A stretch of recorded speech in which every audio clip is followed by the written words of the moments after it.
Okay. Yeah. Yeah, well, Sorry, go ahead, Brother Shabazz. this is part 2. This is the unedited Shabazz Report. I got my man Dwayne Anderson out here, and we were speaking in reference to the quality of life for African Americans in the upper Monongahela River Valley. Okay, I was saying that I left Farrell, Pennsylvania, and actually came down here because the level of gentrification had a greater impact in that area. Okay, in my view at that time. I'm here in the Monongahela River Valley, and I see us having a better quality of life here than what some people might assume just because it's in West Virginia.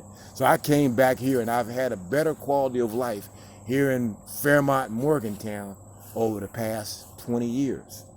Okay. Now I want to hear what you got to say to that, and you got the floor, Wayne. You know what I'm saying? Okay, Brother Shabazz, my whole thing was, the question, you want to deal with here, and I would, definitely want to deal with here, but I just gotta say that no matter where you are, for us as a people, we must understand these policies and have policies change and things that change. In West Virginia, it's probably gonna be the last place where you see the policy changes. But it doesn't even matter, because if you grew up anywhere here, it's definitely a good part of. Some people ask me, man, why you leave Atlanta? And come back, West Virginia, But I got a vision. I seen things I seen. My dad's 83, want to be here. But we've always had a good quality of life. Growing up, because we established that, as we told you, how we've done Caucasians, to set the tone. We've set the tone. And that's how we've always lived until a certain generation. And how things change. The game has changed now. Right. Everything has changed now. But when we set that tone, man, we had a great quality of life, a great respect for one another. We never had to lock our doors, worry about, stealing from each other. You know what I'm saying? Them things, was in our neighborhood, just prideful and the love, respect that we have for one another. And they've always tried to separate. They've always tried the Jim Crow things. They've always tried that. But brother, here in Fairmont, West Virginia, that time and era of my life growing up, was incredible. And I think because of me growing up there makes me, the person I am, definitely because I wasn't born in none of these, 50 states. See what I'm saying? So, but growing up in Fairmont, now in Osage, West Virginia, and I'm going to combine the two, the life is good for all African Americans. And then remember this right here, all lives matter. Black lives always matter. Ain't no side to put it out there now to make it seem like it's, no, all lives matter. See, I disagree. See, you said that, but I disagree with that. Ain't nothing wrong with you disagreeing. Let me finish my point. Okay, you let you finish your point. All lives matter. Now we want to point out all of a sudden day and time that say the black lives matter. That's what they were saying when they was marching in '64. The same thing. Now we're doing the same exact thing. No, bro, it's got to be changed. Change. You don't have to keep marching for the same thing when you get changed. I'm not a Black Lives Matter supporter. Change come. So I'm a Black Lives Matter supporter, but I do believe that Black Lives Matter. But I'm just a all lives matter supporter, because you know what I'm saying. My view and how I see the supreme being, is open and no color, and no nationality, no shape, no male, female. Is it's just reality. You're entitled to. That's why we got you on. Exactly. Now I go for Black Liberation Matters. I'm on this new African tip. And we put the spin on it. We take Black Lives Matter and we say we disregard that because that's them trying to steal the Black Power movement. I'm connected with the Black Power movement. Okay, so that's what we've done. Instead of BLM meaning Black Lives Matter, it means Black Liberation Matters.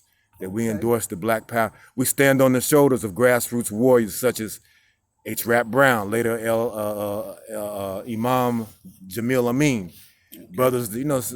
Brothers and sisters that sacrifice. What's the sister's name? They got Assata Shakur. So many, okay?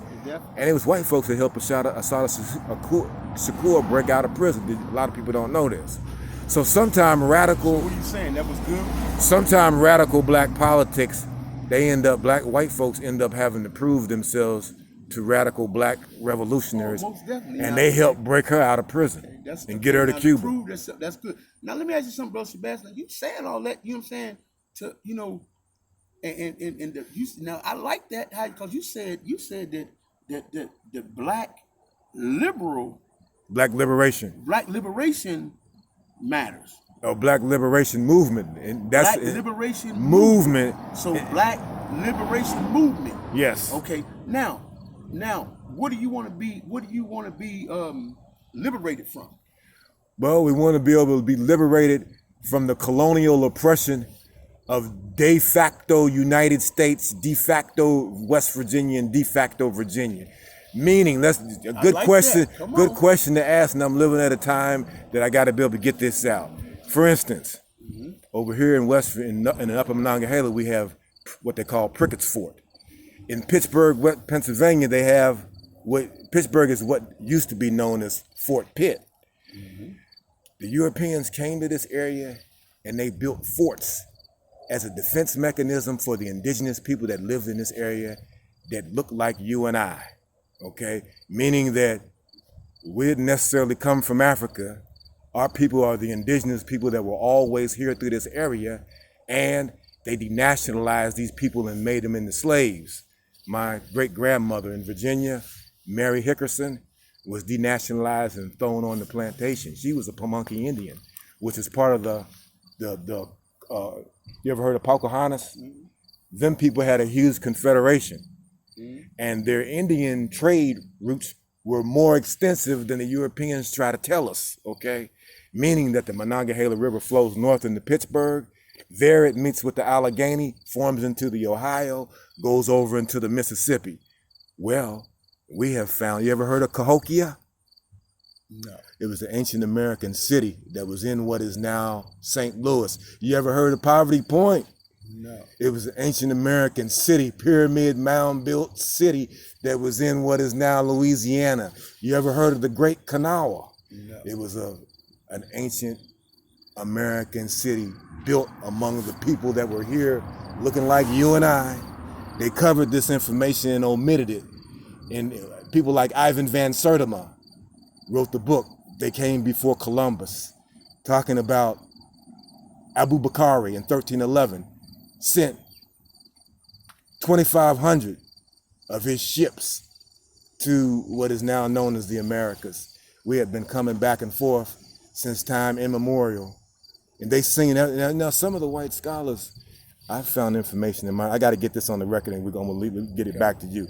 I found information in my history and research of this area, well, and some of the white scholars have come out and said that there's evidence of Africans being in the area before European colonization.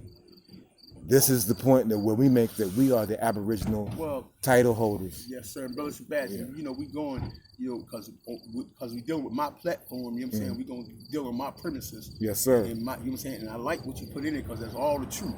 But all that thing I say to you, sir, is that we already know we was around here. It's no way in the world there could ever been anything without us. Yeah. I'm saying we was the first. You know what I'm saying? So look, we are restoring. Part of what I do with grassroots media is to restore us. And we got to tell our own story is to restore black men and black people. Don't make a difference whether I got $10 or $10 million. Exactly, sir. I can feel good about myself because to restore. I got conscious awareness of my true history. And while we on that subject, I think it's important for people to know because as close as you and I have always been, I was on a spiritual journey. You were on a spiritual journey, and still am.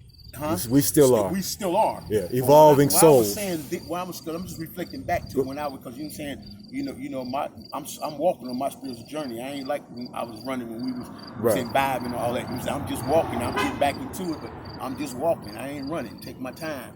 I'm saying I'm not gonna stop. I'm gonna take my time. But anyway, Shabazz, the premises that we stood on was the same basis spiritually.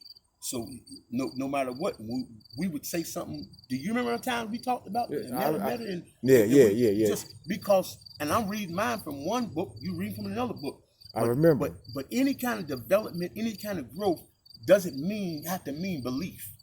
You don't have to believe in something or what someone teaches, you know what I'm saying, in order to grow. All you got to do is just have the truth and begin to discipline yourself and use the discipline out of it, if it's nothing else. So it ain't always about us having to have somebody to believe what we believe. No. You know what I'm saying? All we want to do is see you develop into something greater than what you are, because I know you're greater than what you are. We all are. That's a good point. That's a good point to lead into this, right? To finish up.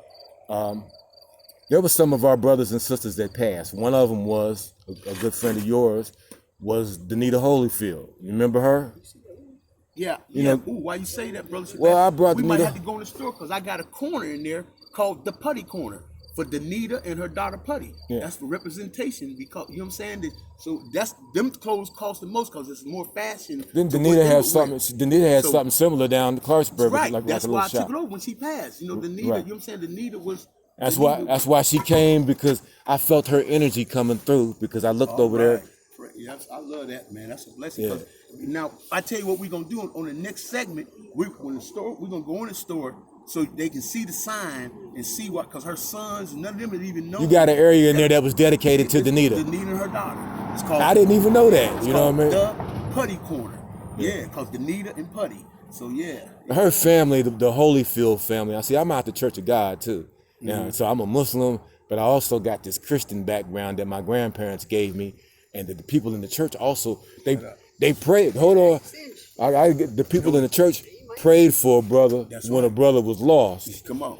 and God heard their prayers and helped the Well, brother, even though it had the churchy twang, but yet, but it still worked. Come on, brother Okay, John. Yes, right. so I had to give them their props. Yes, sir. Okay, Thank you. and before I had to give them their, and I continue to give the church its props. All right. I had to give the Muslims their props. Yeah. Okay, I give the African religions with Yoruba, and I give them all their props. Right, give them a safe space, because all of it is part of who I am. The indigenous tradition, we call them out and give them their space. Yeah, You know what I'm saying? and brother Shabazz, you know, my platform to end with, just so why you say, let me just say this, is that's why, brother, that you know, I relate with all, because see, I'm a Muslim myself. Yeah, But I'm yeah. a Muslim by nature. You just Because peace, of just our being at peace. Our Yeah. heritage, our Yeah. culture. Right. You know what I'm saying? I'm a Muslim, but I don't have to practice a certain way. I deal with spirituality. You know what I'm saying? But I got the Now, Masonic. if I say assalamu alaikum to you, what you gonna say? So like, if you say, I'm gonna say salam, but You gonna say I'm gonna walaikum? You gonna say walaikum salam? No. If I say assalamu alaikum, I have said to you, peace be unto you, and the response is walaikum salam. You say wa alaikum salam. No, I say assalamu alaikum to you. And you say Your response would be walaikum salam. wa alaikum shalom. Is what Walaikum salam. Am I saying right? Wa alaikum salam. Yes. Is what you're saying. That's the response. Okay. So now, if I'm a Muslim by nature, why do that have to be my response? Why can't I say peace? You can say Or peace. why can't I say malu ha? Yeah, you can, because I deal with Hebrew Israelites. You understand what I'm saying? The Hebrew Israelites just say shalom. So you have to be. Yeah. So we have to be broad enough and having contact with one another to understand each other's and ways. you know what? Be honest with you. When somebody do that with me, a Muslim brother do that with me, and you know what I'm saying? You know what I'm saying? And I say alaikum salam or whatever. It's like just joking to me. You know what I'm saying? It's just, you know, because why would you know to say that to me? You know I'm going, you know what I'm saying? You don't know what I might say. Right, I might right. say something that really might offend you because that's me. Well, this is Dwayne Anderson's perspective, right? Yes, sir. When I run into Orthodox Muslims here in the area, Orthodox Muslim. Yeah, we I tell you, that's a whole new platform. well, we see, got to get on that another right, time. and we will. Orthodox Muslim. When I see an Orthodox Muslim, one of their women all covered up, I look at them specifically because I've been told by black Muslims that they really don't respect us. But I look at her directly and say, assalamu alaikum, and make her say, wa alaikum salam. And they say, wa alaikum. If I look at her directly, assalamu alaikum. I make them, the Indian Muslims that they claim don't like us, I see them, assalamu alaikum. And they say, wa alaikum salam. You said the Indian Muslim? The East Indian Muslims. Hey, bro, The Arab Muslims that look at us and say we fake. we on a different platform, you know. But all we're gonna say because you know you said Dwayne's perspective. Yeah. That's who we interviewing. Well, bro, I I'll mean- let you be you. You know how long we've been. If you let me be you, if you let me be me, I'm gonna let you be you. Always, I'm always Okay. gonna let you be. That's you. why You know, we had the That's why interview. you love me. Okay. Everybody love me in the world because I always let everybody be them. We're gonna have to do a part 3, and we're gonna have to do a part Yeah, 3 yeah, we and gonna get your son and your nephew up in the interview because I see them on standby. You ain't gonna get that one yet. I got some more work to do on that one there. You know Okay. what I'm saying? You know, 'cause I want to present him to the world It's about when him ready. Right now, see, people want to put him out there. All he is gun ho and just to go crazy and do some crazy. I want to be prepared, disciplined, sit back where we can run the whole nation. Okay. Run the whole nation. Right now, we want to start with Osage, Fremont, Morgantown. I'm gonna tell you. Let's get back on post and close it. With Fairmont, we got to get that the school over there. We got to get that up and functional. Now Houston Richard got that. I don't know what's going on with that. Well, I'm talking about this. I'm talking about Dunbar High School. Hey, now look. Listen, I lost all respect for our people. I'm still running now, Wayne. In Marion, I lost all respect for our people in Marion County with the Dunbar Association. You know what I'm saying? That's never. We got to get that school up. Should have never been closed. Period. We don't got now 612 Mac. I don't know if it's not called that no more, but it's not functional either. Okay. Now I'm not here to throw rocks at people, but because I do grassroots media and it's about being able to deal with the grassroots issue on a local level, this is the area where we can be able to possibly discuss that. May I ask you a question before we close, sir? What is grassroots? Grassroots media, I'm talking about. What is grass? I ain't asked what you talking about, Mr. Shabazz. I say, what is grassroots? What's the definition of grassroots? I had to give you a clear definition, my understanding of it. Okay. Grassroots would represent the masses of the people, the workers, the laborers, those that are directly connected. It represents the will of the masses. That's right. Okay. And that's what Dunbar School meant for Marion County. Right. Yeah. And so if you allow that to close down, I'm not throwing rocks at nobody. All I'm telling them is they lost perspective. And now find yourself now. You allow that to happen. Now y'all the association, get back together and say, hey, let's get this school. Let's say we're gonna do this. Let's do this. Y'all got the power to do that. You see what I'm saying? And it's no other way. And why now? Look, question, because I know about. I've had contact with Houston Richards, and he was on that board. I've had contact with Greg Hinton. Houston Richards was on a Dunbar Association. Yeah. He's the chairman of it now. He's the chairman of it right now. The last card I seen for them included these names: Houston Richards, Remelia Parks Hodges, Greg Hinton. Hold on. Miss Mead, Miss Charlotte Mead. Oh, he ain't? Oh, sorry about that. No, Charlie. My fault. Let's close this out. Miss Charlotte Mead, since she's right there beside, what you got is the same thing that we had dealt with when we had the Elks Club down there. You got older people that are stuck in their degree of whatever they are, and they don't want to let. I don't know, but one of them names that was that I remember last on there. Now I remember Greg Hinton's name. You know what I'm saying? Was always on there. To be kept regardless he's part of it or not or what he done. But his name's it's only one of them people. That's not the association. The people that I thought put the Dunbar and stuff together and was the association. I thought it was some other names. But no. Then there's a Dunbar School association. This is what I'm talking about. That association that they put over top of Dunbar School was different from that was over top of the Dunbar Reunion. Two different things. Okay. I got you. Yeah, I got. But at any rate, so people with Dunbar, there's indeed if Mr. Richardson, if whoever you said, it was on the committee and he trying to do something we need to just do something with the school, man, so that name will continue and still be relevant and alive. He's keep it living, man. You remember we interviewed Charles Nallen a long time ago? I did it with a cassette player. Me and you sat down and interviewed Charles. You remember it, do you? Old school interview back in 1997. You and me interviewed Charles Nallen with a cassette player. Then I had my sister Terrence Copper. I still got that in my files. Okay. Oh yeah. Yeah, we moved. See, we done moved forward now. We got video now. We don't have to do it like that. That transcript to see my mindset. Yeah. Because I asked you if you had any questions, and you started asking Mr. Nallen questions, and he responded.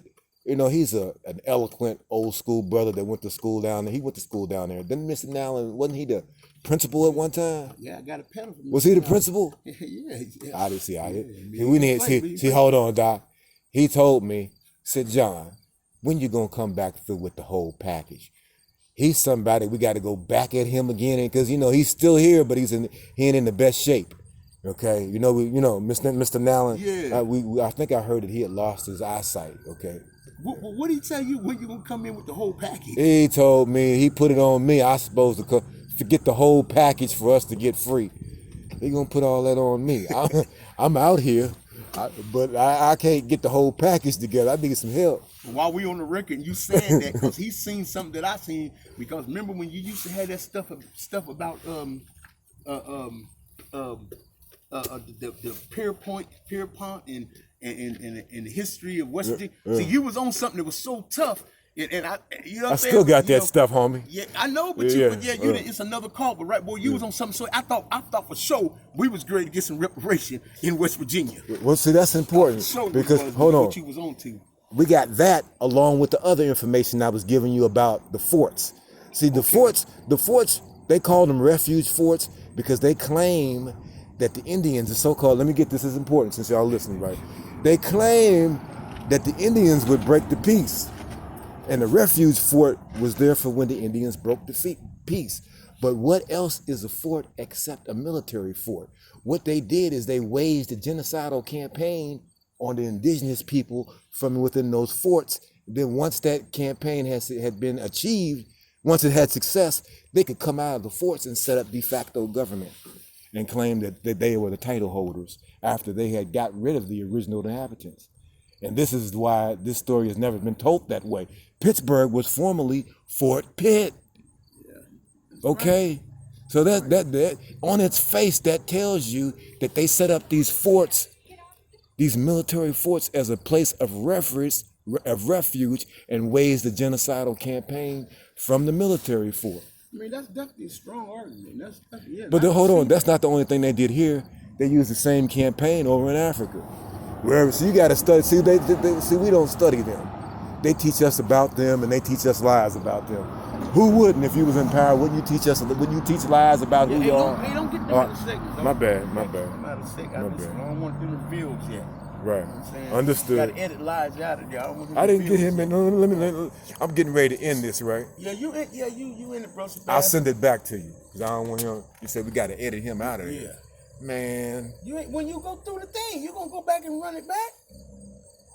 I shoot the edit because I'm not a good editor. Okay. Alright, you good. Okay.